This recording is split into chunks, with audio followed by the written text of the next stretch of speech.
It's Kaipacha with a weekly Pele report.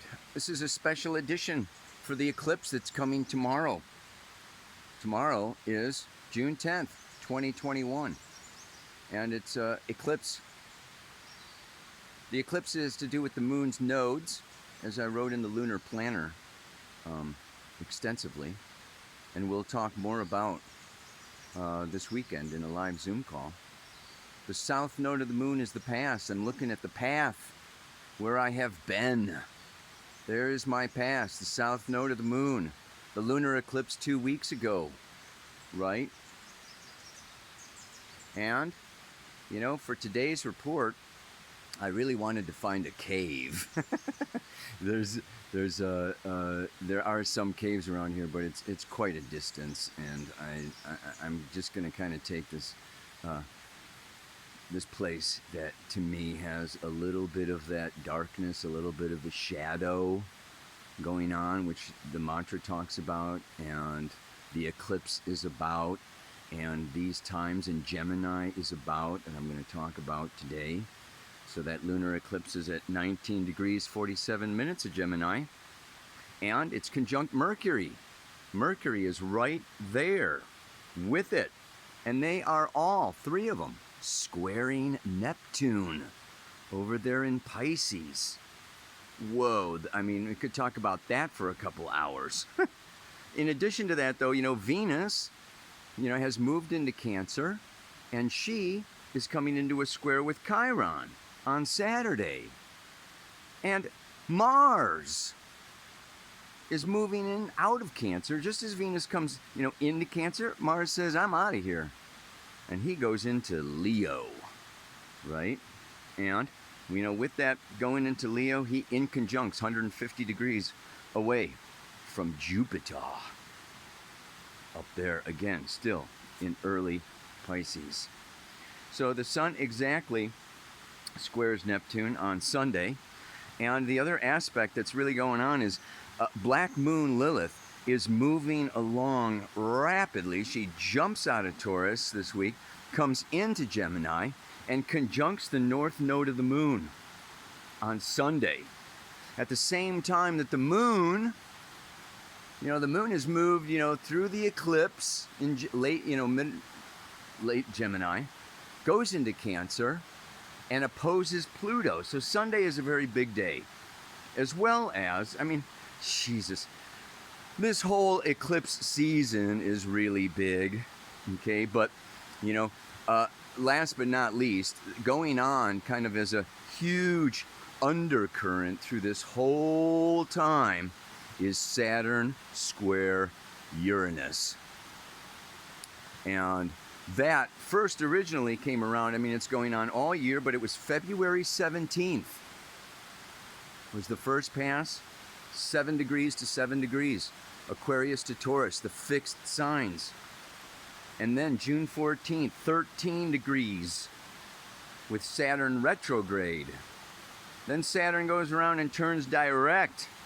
And guess what? Christmas Eve is the third final wrap-up culmination of that Saturn square Uranus. Again, all of this is relevant to today's special report. So let me look at the camera and talk to you about that.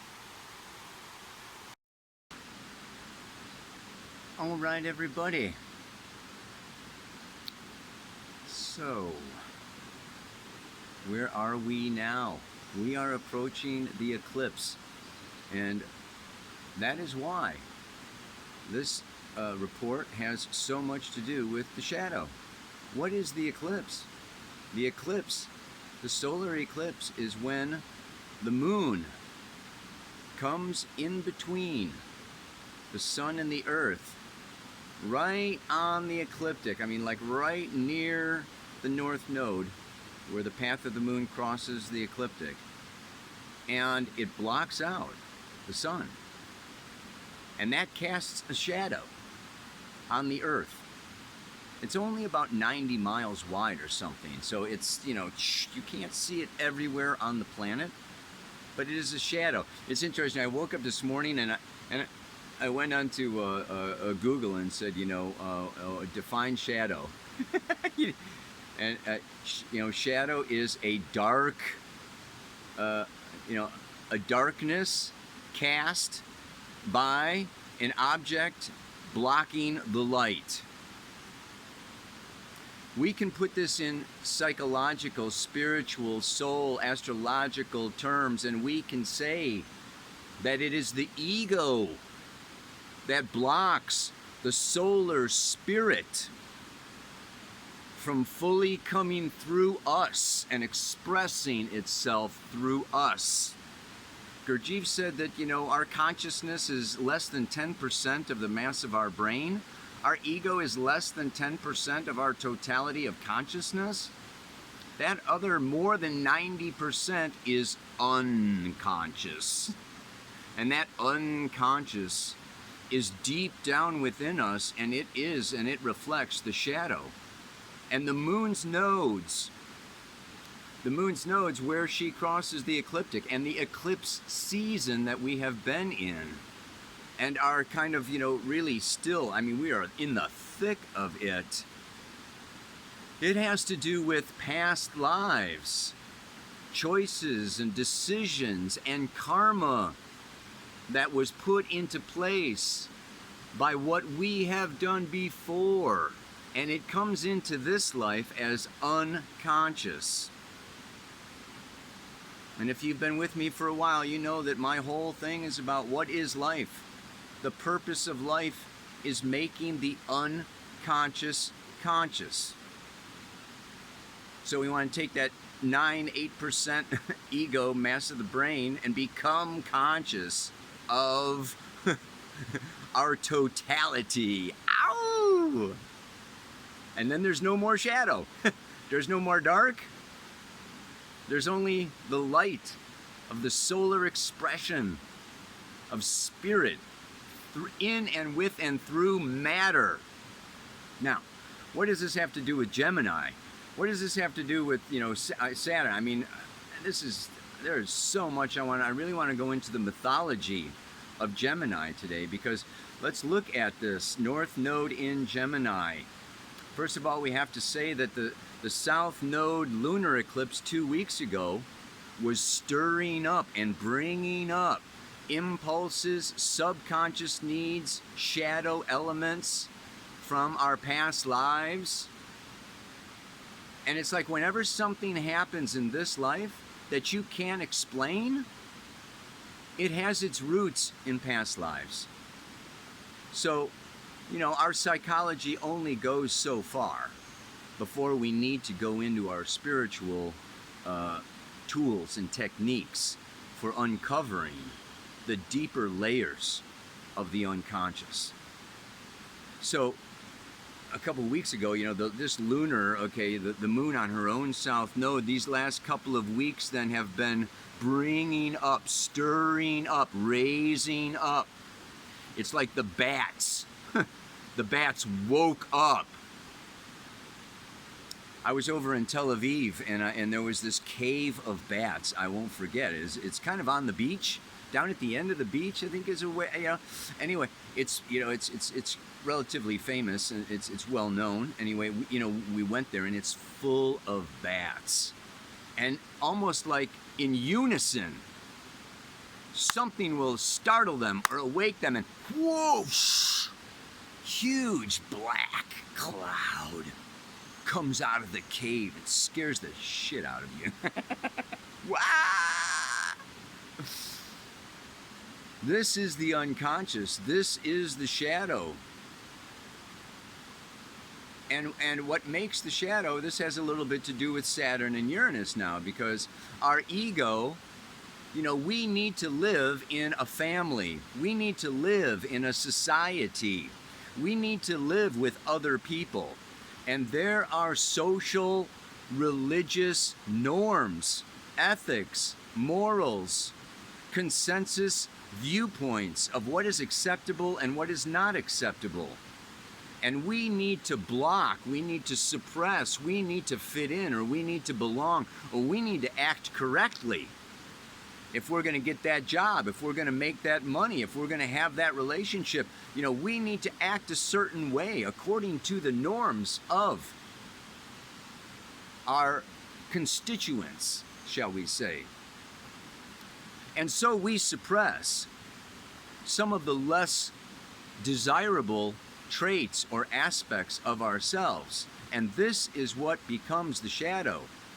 The suppressed elements within ourselves become distorted. They become perverted, get moldy, stinky, twisted.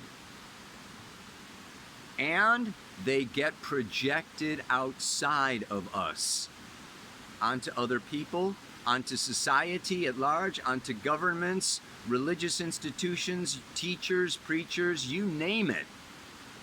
Gurus, therapists, all deal with this in some way, shape, and form. I was asked in an interview this last week, which I'll post lately, coming up. What about fate and free will? I am going to propose there's no such thing as fate. Our destiny is largely determined by our spiritual soul intentions that are largely unconscious and that are therefore projected outside onto the world for us, and it appears as fate. It appears as things happening to us. I'm going to say there's no such thing as victims, even though there are victims. But the victims have hired the perpetrators to victimize them, to become consciously aware of some element of their own unconscious. Get that, baby? It reminds me of Bruce Lee in Enter the Dragon. I think it was Enter the Dragon. In the end, he's in this whole room of mirrors, right? And he has to break all the mirrors in order to find his enemy. I mean, it is such a classic scene. You know, this planet is like a house of mirrors. And you know what? We have hired everybody. Consider yourself the boss. Consider yourself in charge. I'm going to hire a villain, okay, to steal my purse because I am overly attached to the stuff in that purse. And it is distracting me from, where I need to go. I'm going to get this guy, take that purse away. Take that person away. Take that job away. Take away the things that we are overly attached to that are slowing us down, that are anchors or a ball and chain on our evolutionary path. Does it hurt? Yes. Deeply. The emotional cords get cut. Our sense of security, our sense of power, our sense of strength, our sense of control, completely threatened during these times of the eclipse in particular. And in particular, this eclipse. And this is why I want to get into Gemini. Gemini is the third sign of the zodiac. 3 out of 12. Okay, we're not that far along on the evolutionary journey. The new beginning is in Aries. It's an animal. It's a ram. And then it moves into Taurus. It's a bull. Boom. We got the ram. And then we've got the bull. Gemini is the first human sign. And it's very interesting that with Greek mythology, the whole emphasis has been on Castor and Pollux, the twins. But here's the mythology, and I can't go into the whole mythology. It is so fascinating. I would love to go into the whole mythology. Zeus fell in love with Leda, the queen. Okay, Leda was the queen of her husband Tyndareus, and Leda and Tyndareus made love one evening, and later on that same evening Zeus turned himself into a swan and made love again. 2 times in one night for the queen. Whoa. 2 sets of twins were born. 2 were from Zeus. 2 were from Tyndareus, human. So what we've got is a quadruplets,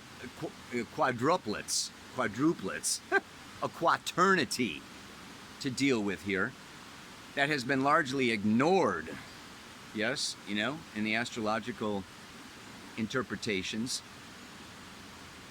Helen and Clytemnestra were the 2. So Helen and Pollux were Zeus's demigods, okay, immortals, could not die, and Castor and Clytemnestra were from Tyndareus, and they were human. So now we've got this male, female, spiritual, earthly, quadrinity to deal with, to integrate, and to understand at this point in the cycle. So there is, this whole dynamic of above, below, spiritual, earthly, light and dark, which creates shadows. And the earthly side has lust, passion, revenge, all of the earthly passions. And the spiritual is all of the light, love, unity, consciousness. So the ego, boom, is in the way, and it blocks the spiritual light. It creates this shadow. I'm going to read you a little bit about it. But let's look at some of these aspects. Number 1, and this is where the mythology gets crazy. We want to understand that these are all aspects of our psyche. These are archetypes. These are 4 archetypes, of which they are all. We all have Gemini somewhere. We all have Castor, Pollux, Helen, and Clytemnestra in us.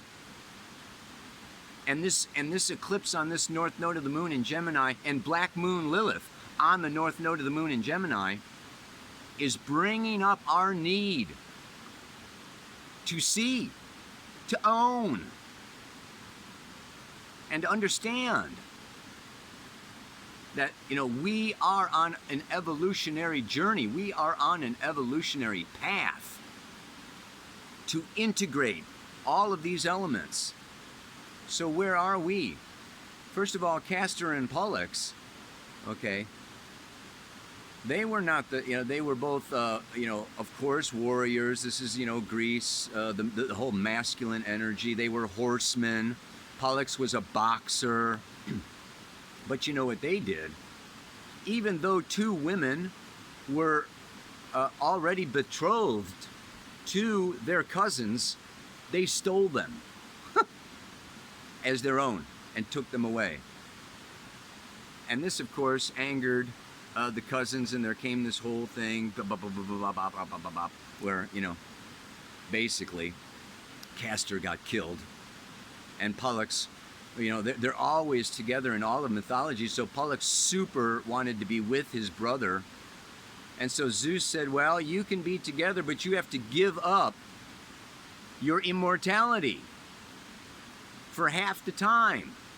So half the time they're in the sky up above, eternal, and half the time they're in the underworld down below the horizon.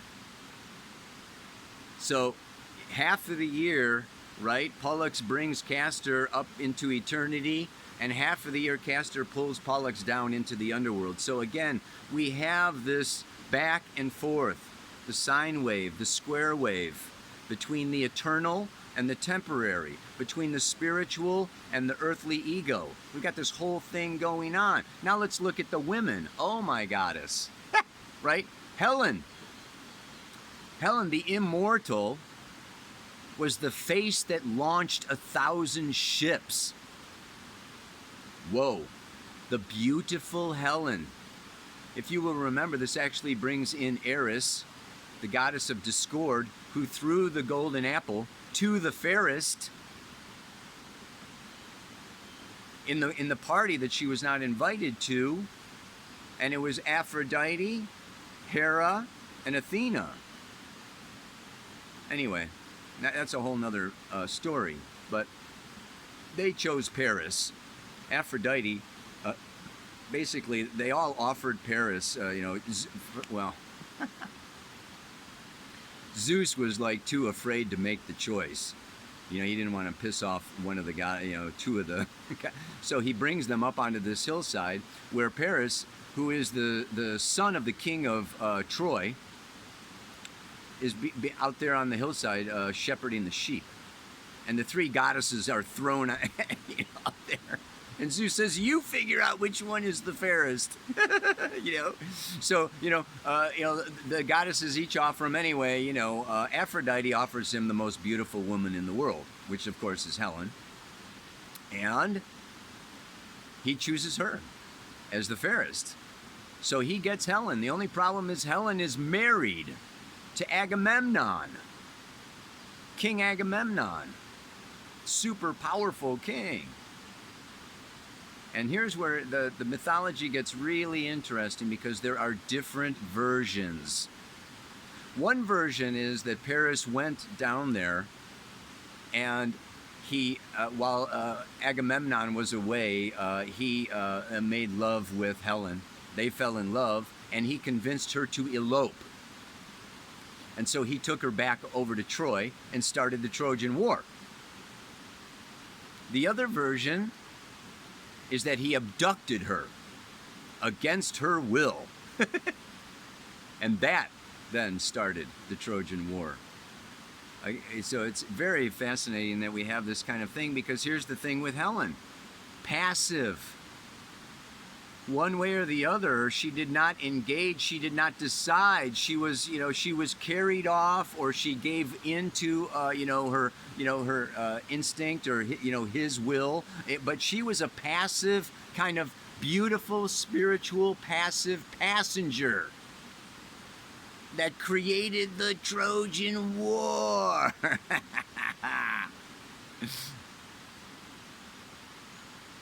Clytemnestra is even more.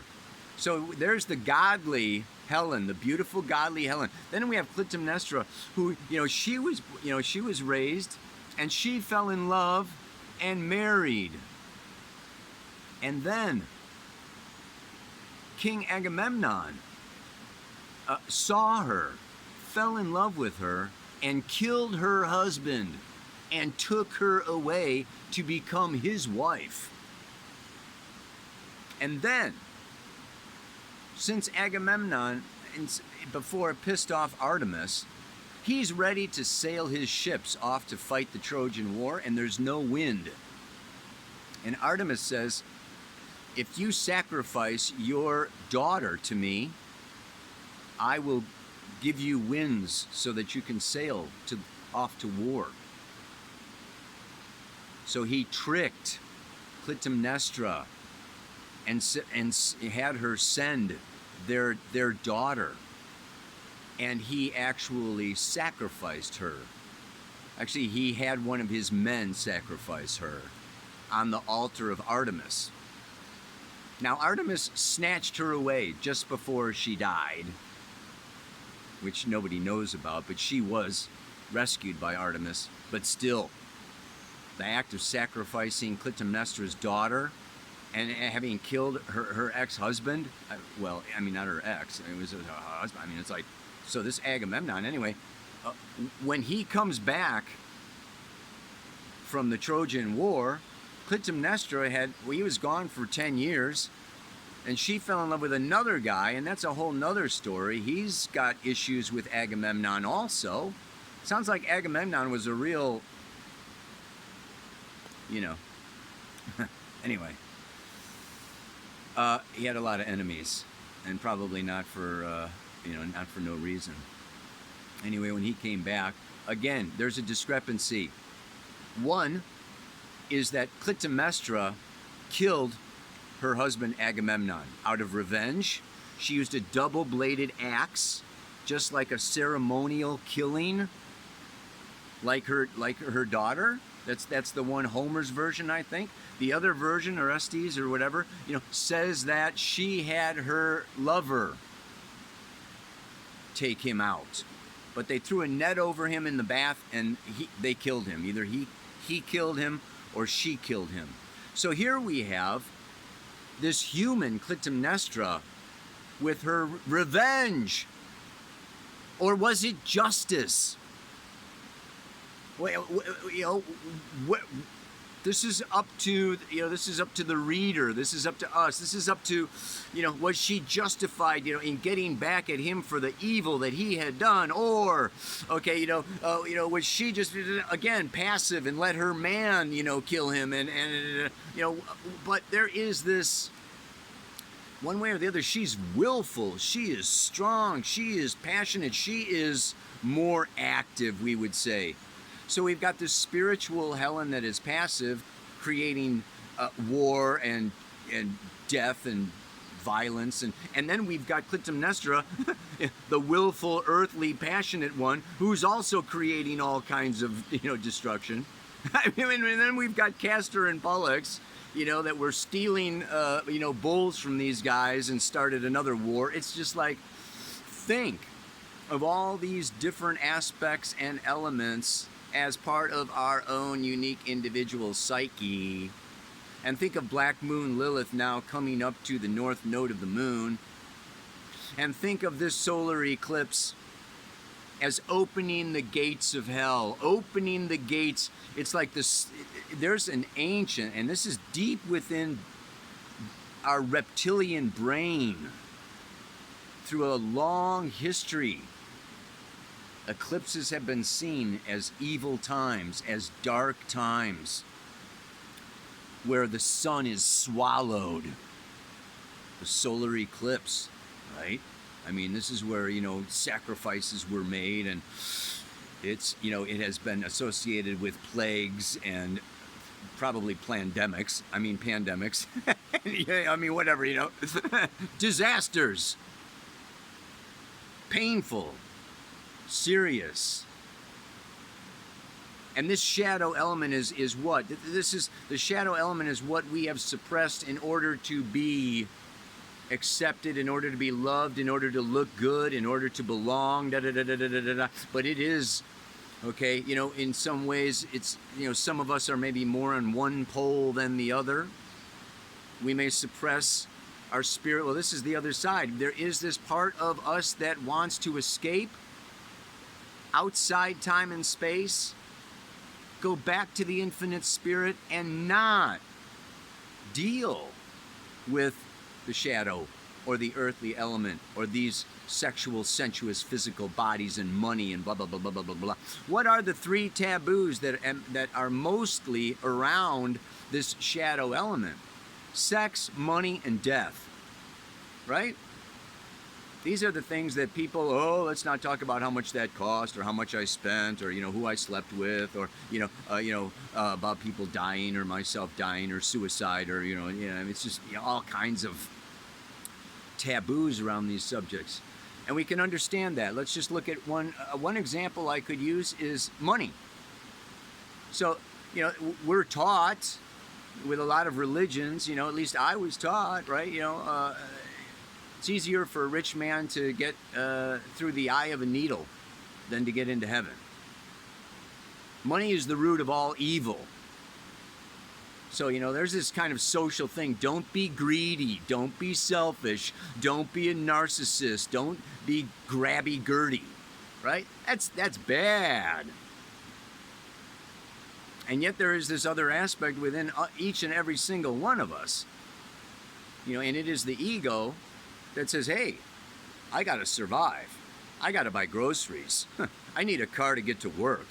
Okay, and I want, and there's so, if we suppress this natural survival instinct and try to deny that we need money, We're going to have money issues. We're going to have money problems. We're going to have shadows around money.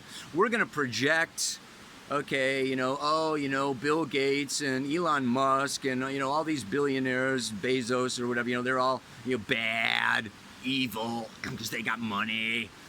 Right, and we could, get ripped off, get money stolen, have somebody, maybe give us a whole bunch of money and feel all guilty about it, and then, we will have issues.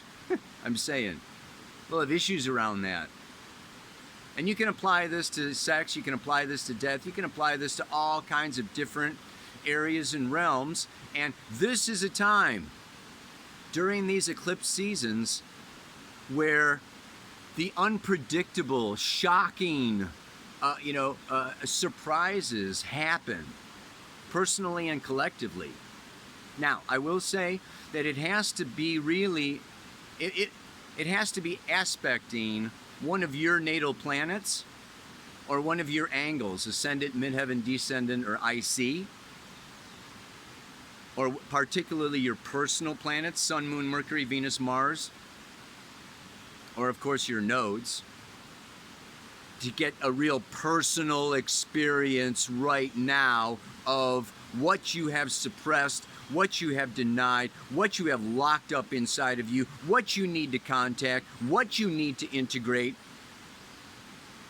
And you'll have other people and the world or the government or the airlines or your boss, or you'll have somebody, your kids, okay, somebody is gonna trigger, and when you are triggered, it's shadow.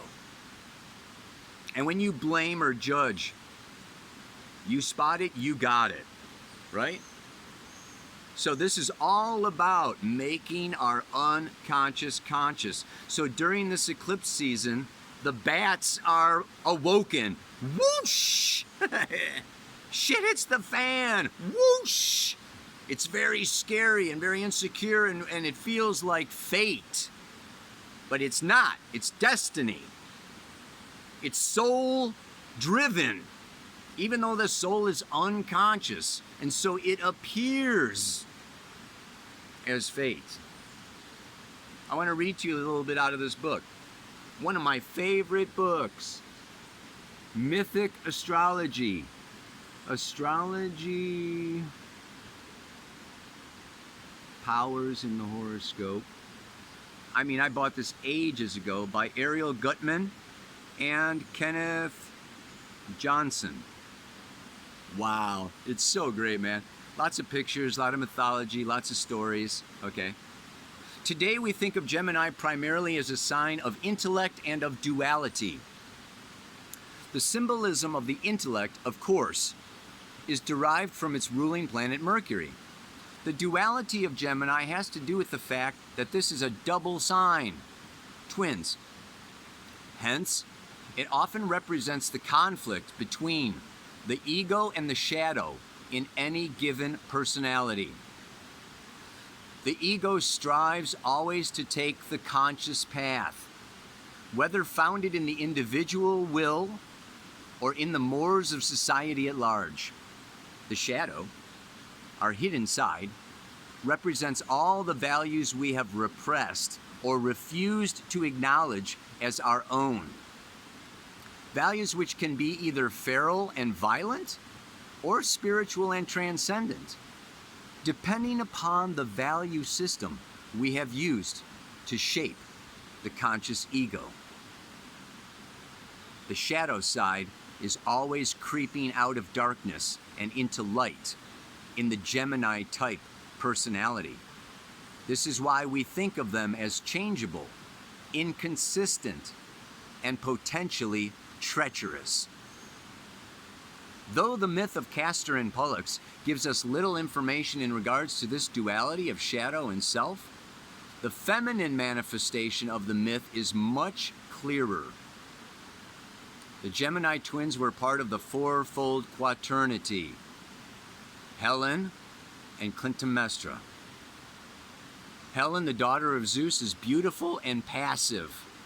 She never steps outside the bounds of normal behavior, even when her lack of inner power and resolution triggers the Trojan War. Her more human sister, Clytemnestra, is possessed of a darker energy.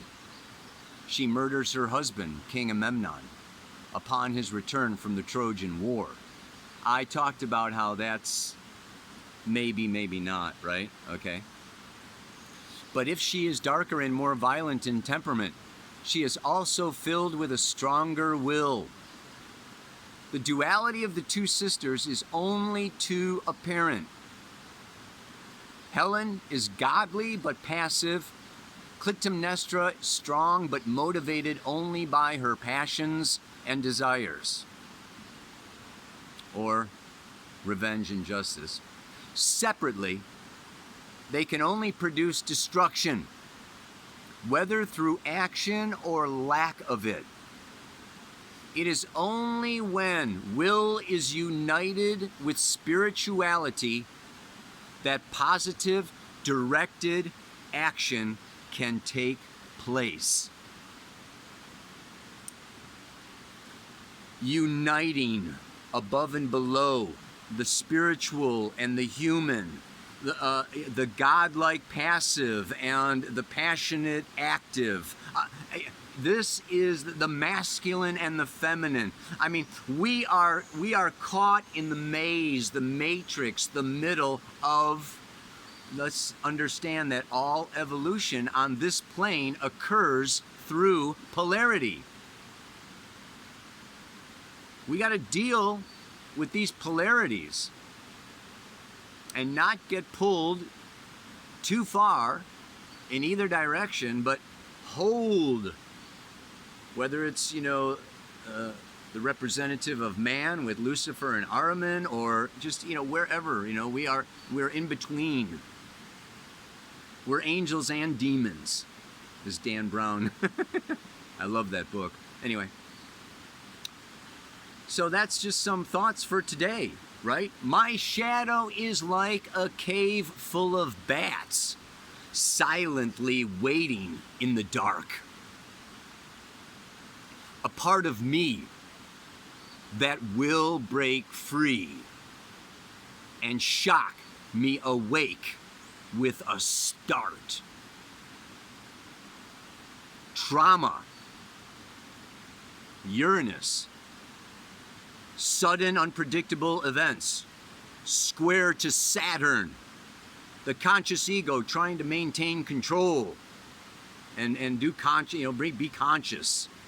Uranus is the personal unconscious. So this whole year of 2021 is this unconscious shadow breaking through into consciousness.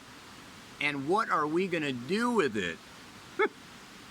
What are we going to do with all that passion, all that will, all those personal desires, all that, wait a minute, what about me?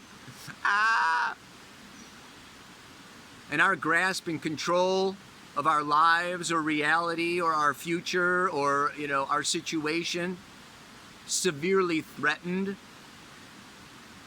apparently from outside forces, but as we spoke of, it's actually unconscious inside forces. See what I'm saying? Anyway, you've got to sit down with big speakers and a big screen and click the link that's below in the notes, okay, to watch Pink Floyd and listen to Pink Floyd. Brain Damage and the Eclipse from the album Dark Side of the Moon, one of the best albums of all time. Ow! What else? If I can sing and play the guitar, I'm going to try to do a song here at the end that I wrote many years ago. But I'm a little rusty at the guitar. Anyway, what else is there? Oh, my course. If you want more of this, okay, this eclipse is happening in my 10th house of career and vocation. Boom. So I'm stepping out. I'm coming out with a whole course next month in July. What will happen when? looking at the astrological cycles of a human lifespan. Just by knowing how old someone is. With astrology, you can get a sense of what they're dealing with.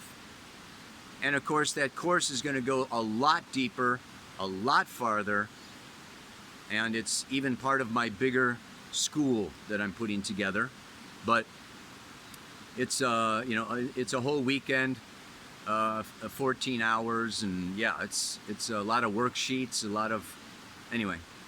I'll put a link to that also in the notes below this video, or just go to my website, newparadigmastrology.com. I want to thank you for listening. I want to encourage you to just really get the idea and really understand that it's going to be okay. We get caught up in the here and the now, in the feelings and the emotions of what is occurring in our physical psychology right now. What astrology does and Uranus does, is it brings us up and it brings us out. There is a long-term picture, a long-term path.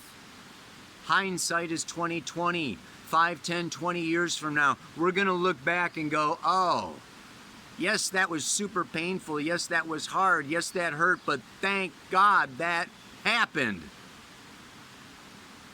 And we can have compassion on ourselves, and we can have compassion on the perpetrators. We can have, we can see this game as a game of consciousness. No holds barred by the soul. Our soul spirit can be ruthless. Life can be hard. Life can be ruthless. Take our eye, take our heart, take our arm, take our health, take our money, take our love. I mean, whoa. Evolution is no smooth ride in the park. It's a bumpy, bumpy, bumpy road. So when the bats get released, when you get shocked, when life blows your mind, no. You are life. Life is you. Life is for you. Life is behind you. Life is supporting you. And you will be okay. You're gonna make it. Your soul is eternal. And when you tap into your soul, instead of the ego that's just, that's mine, I need that. This is where the meditation, the yoga, and the spiritual practice comes in, so that we can see and get in touch with our eternal spirit self and not get so wounded with this earthly self. One more time. My shadow is like a cave full of bats, silently waiting in the dark. A part of me that will break free and shock me awake with a start. Wake up, baby. Namaste. Aloha. So much love. All right, everybody, I don't know what this is going to sound like, but I call it the stars. The stars.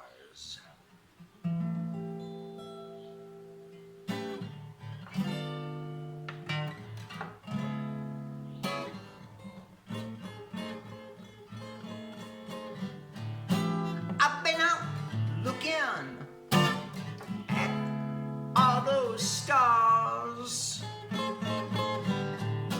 They make me kind of wonder now, oh, just where we are. Signs they come from up in that deep dark blue sky. It's a time for each of us to stop and wonder why.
down inside. It's a real scary down there, 'cause you ain't got no place to hide. And you start finding you are not what you thought. Just hope you've got enough time to use what you have got. Yeah, I say we are here. There ain't no time for fear.